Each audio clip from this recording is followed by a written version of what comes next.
આજે ગુરુ નાનક જયંતીના પાવન અવસર પર જૂનાગઢ ગિરનાર દરવાજા ખાતે આવેલ ગુરુદ્વારા ખાતે પૂજ્ય ગુરુનાનકજીની જન્મ જયંતીની ભજન સત્સંગ સાથે ભાવભેર ઉજવણી કરવામાં આવી હતી। જૂનાગઢના પૂર્વ ડેપ્યુટી મેયર શ્રી ગિરીશભાઈ કોટેચા એ ખાસ હાજર રહી ગુરુનાનકજીના સત્સંગનો લાભ લઈ પૂજ્ય ગુરુજીના આશીર્વાદ પ્રાપ્ત કર્યા હતા। ગુરુદ્વારા સમિતિ દ્વારા શ્રી કોટેચાનું ભાવભેર સન્માન કરવામાં આવ્યું હતું। શ્રી કોટેચા એ ગુરુનાનકજીના સત્કાર્યોને યાદ કરી તેમના ચરિતાર્થ જીવનને યાદ કર્યું હતું।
એવો છું કે જ્યારે મારો બંગલાની સામે ગુરુદ્વારા છે અને ગુરુદ્વારાની અંદર પણ જે લોકો સેવા આપે છે ને એ બધા કરોડોપતિ છે। જ્યારે મેં સુવર્ણ મંદિર ગયા તો તમારા ચંપલ સાચવવા માટે પણ એ મર્સિડીઝ ગાડીમાં આવ્યા હોય તે ભેર ઉઠીને તમને સવારના પોરમાં પણ શીરો ખવડાવે। એ જ રીતે અહીંયા 365 દિવસ લંગર હોય છે। અહીંના આજુબાજુનો વિસ્તાર ગરીબ વિસ્તાર છે।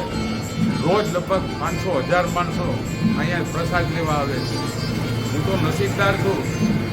આપણે જલારામ બાપા જેમ કહી ગયા ને અન્નનો ટુકડો કે હરી ટુકડો, એ જ રીતે ગુરુ નાનકજી પણ કહી ગયા છે કે કોઈ પણ ભૂખો હોય એને જમાડવાના, અને આ વાત જ મોટી છે, દયા રાખવાની। આજે 556મી જન્મ જયંતિ નિમિત્તે પણ માણસો એને યાદ કરે છે। ખરેખર અદ્ભુત। જ્યારે આપણે ભગવાન જ ગણી શકો ગુરુ નાનકને, એ રીતે આખી જિંદગી જીવા છે। ફરીને હું આજે ગુરુદ્વારાના હરેક સ્વયંસેવકનો પણ આભાર માનું છું। અમદાવાદથી પણ મારા ખાસ મિત્ર આવ્યા છે, એડવોકેટ છે હાઈકોર્ટની અંદર, મારા પંડ્યાભાઈ પણ આવ્યા છે।